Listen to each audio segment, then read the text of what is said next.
Respected people of the world, my God, respected people of India, people of Tamil Nadu, respected Guru and my friends, I want to share a fact. In a closed room, we may experience low oxygen supply from the atmosphere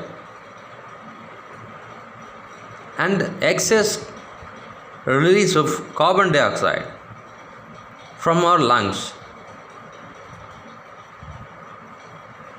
That may be a fatal thing.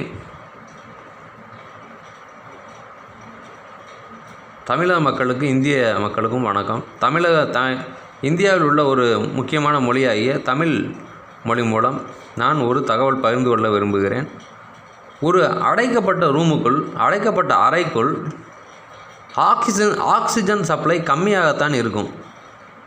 அதனால் போதுமான அளவு ventilation அல்லது காற்றோட்டம் நிறைந்த இடத்தில் room இருந்தாலும் சரி, அந்த கதவோ இல்லை ஜன்னல்களையோ திறந்து வைத்து தூங்குவது உடல் நலத்திற்கு நன்மை, உயிருக்கும் நன்மை. உயிரிழந்து விடுவதை அது தவிர்க்கும் என்று நான் நினைக்கிறேன். நன்றி.